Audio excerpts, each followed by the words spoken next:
Bonjour chers étudiants, bienvenue à ce cours de développement personnel. Et donc nous allons explorer un certain nombre de questions sur lesquelles effectivement nous avons pensé qu'il était important de vous former et de discuter avec vous. Autrement dit, ce sera un cours interactif et par conséquent c'est un cours, c'est une séance, c'est un module qui vous posera plus de questions. Et il vous appartiendra à vous étudiants, évidemment, individuellement et collectivement, d'apporter des réponses. Vous venez d'avoir le bac. Vous êtes jeune, vous avez 20 ans, 19 ans, 17 ans pour certains. Êtes-vous prêt à affronter l'avenir qui sera le vôtre? Êtes-vous prêt à affronter votre vie? Évidemment, on comprend que ces questions sont des questions décisives et par conséquent, il ne faudrait pas négliger la réflexion que chacun d'entre nous peut avoir par rapport à son avenir. On n'est pas jeune éternellement. Et effectivement, il est important par conséquent de bien se préparer pendant qu'on est jeune pour pouvoir affronter son avenir de la meilleure des façons. Et nous espérons que ce cours, ce module, ces séances de développement personnel vous aideront, n'est-ce pas, à mieux dessiner votre avenir et parfois à mieux l'affronter.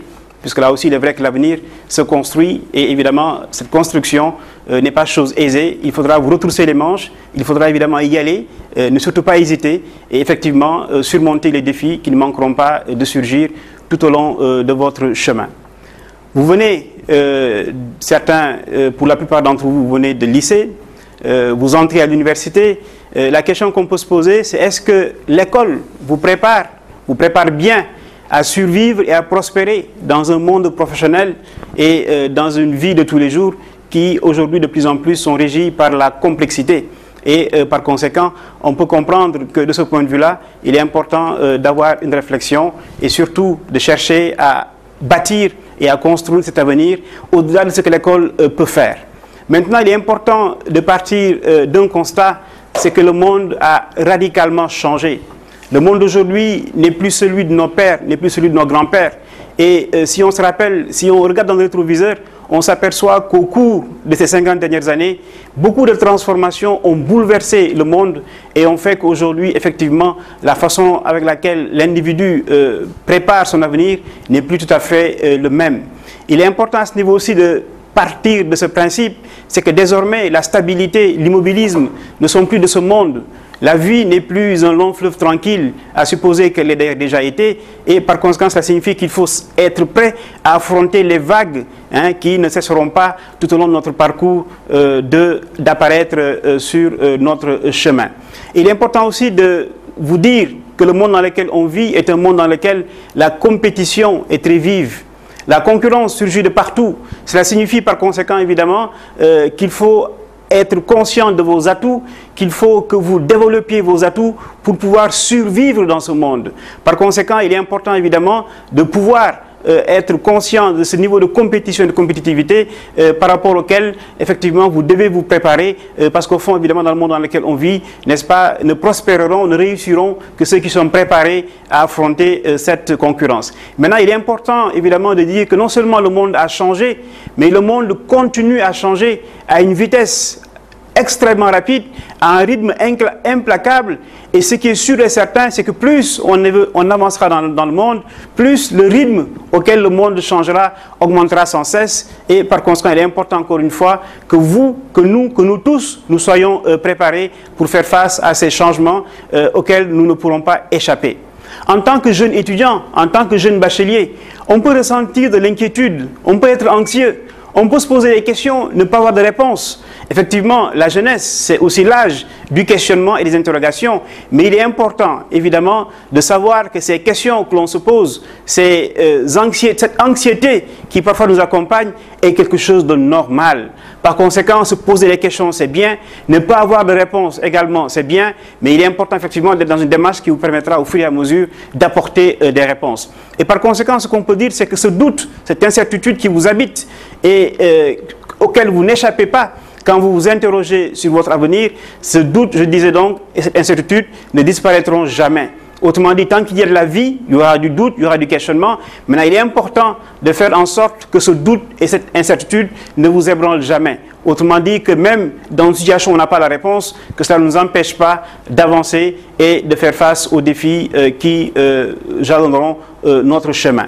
Maintenant, il est important de tirer des leçons à partir de modèles de réussite. mais aussi de modèles d'échec. Autour de nous, dans le monde qui est le nôtre, nous pouvons trouver autour de nous des hommes et des femmes dont la vie constitue un exemple, et d'autres, malheureusement, dont la vie constitue un contre-exemple. Par conséquent, il est important de tirer un certain nombre d'enseignements à partir de ces expériences vécues, et cela peut effectivement nous aider à mieux engager notre carrière, à mieux engager notre parcours de vie, de façon évidemment à tendre vers ces parcours que l'on considère comme étant des modèles de réussite. Malheureusement, ces enseignements ne figurent pas dans la plupart des manuels scolaires, ils ne figurent pas dans la plupart des livres, n'est-ce pas, avec lesquels nous étudions, puisqu'au fond, là aussi, il est important d'avoir des lectures qui nous sortent un peu de ces ouvrages et de ces manuels scolaires. Il est vrai aussi que très peu d'écoles, très peu d'universités enseignent, n'est-ce pas, ces enseignements qui sont tirés de l'expérience universelle, et évidemment, à ce niveau-là,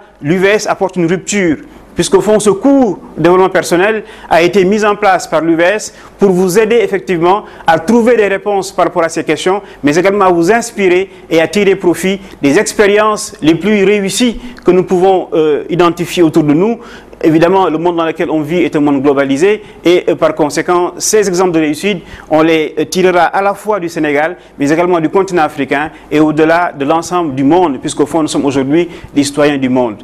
Par conséquent, la question qu'on peut vous poser, est-ce que vous allez attendre la fin de vos études? Est-ce que vous allez attendre la fin de votre carrière professionnelle pour découvrir ces enseignements qui vous auraient permis de mieux orienter votre vie et de mieux orienter votre carrière?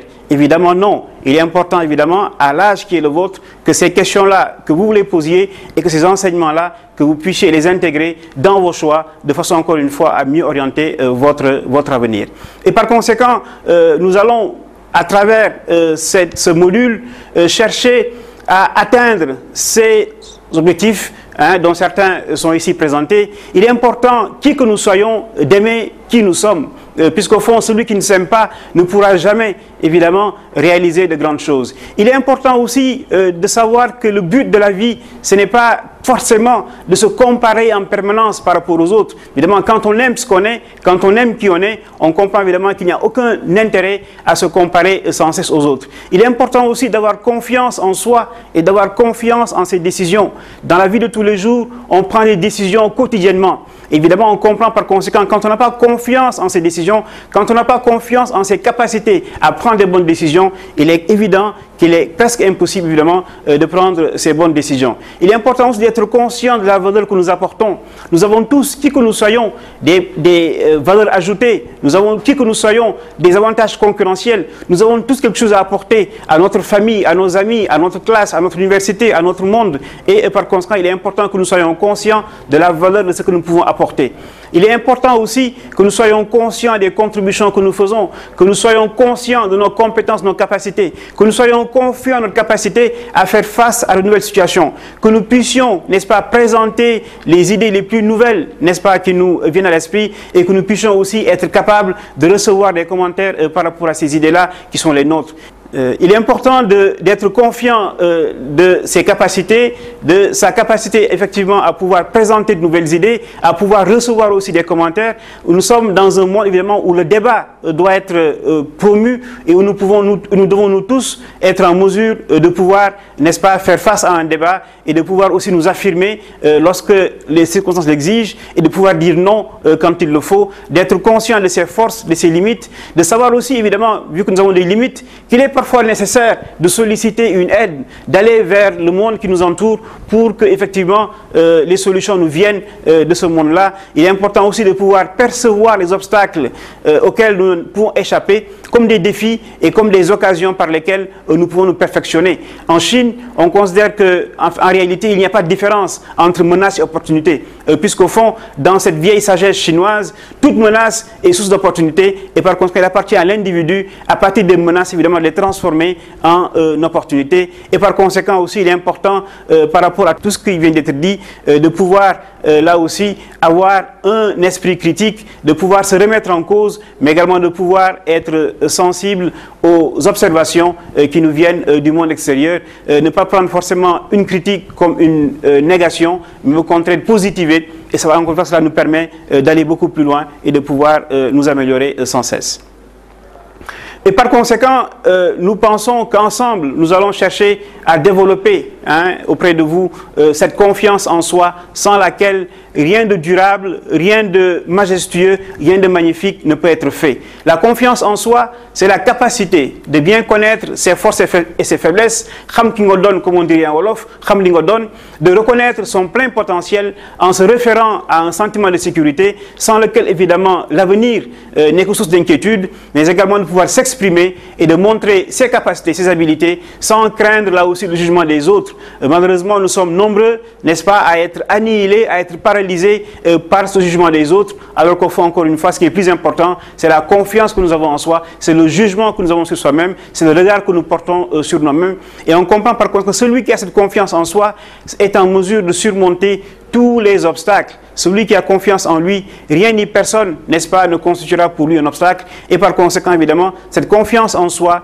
on peut l'exprimer de mille et une façons. C'est la capacité à croire en ses capacités, c'est la capacité de se fier à soi-même, c'est la capacité d'être assuré de son potentiel, c'est la capacité d'être conscient de sa valeur, de ses capacités, c'est aussi le fait de savoir que quand on veut atteindre un but, on va y arriver, c'est le fait de savoir que les rêves ne sont pas faits, n'est-ce pas, que pour être remis au lendemain. Un rêve, un vrai rêve, on doit chercher à le bâtir.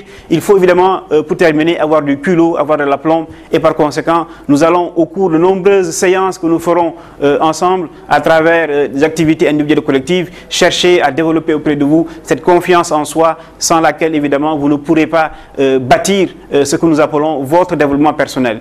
Donc nous allons ici rapidement présenter cette première séance. Vous en aurez d'autres. Nous verrons plus tard, dans une seconde séance, que tous les êtres humains sont les entrepreneurs et par conséquent, ce n'est pas seulement ceux que l'on qualifie d'entrepreneurs qui ont les qualités entrepreneuriales. Dans la troisième séance, nous verrons comment développer son avantage concurrentiel. Chacun d'entre nous, n'est-ce pas, a un avantage, n'est-ce pas, a des atouts, a des forces et par conséquent, il est important que nous tous, nous puissions savoir quelles sont ces forces et que nous puissions là aussi nous valoriser. La quatrième séance va chercher un peu à nous expliquer comment est-ce que nous devons ou pourquoi nous devons sans cesse nous adapter. Et la cinquième séance nous traitera de la capacité de l'individu à savoir prendre des risques, puisqu'au fond, quand on parle d'avenir, on parle d'incertitude, et par conséquent, il est évident que si on veut affronter l'avenir, on doit être capable de prendre des risques, puisqu'au fond, c'est cela qui nous amène, n'est-ce pas, à nous engager dans des voies que nous n'aurions pas forcément empruntées si nous n'avions pas cette capacité à développer et à prendre des risques qui, encore une fois, doivent être des risques intelligents.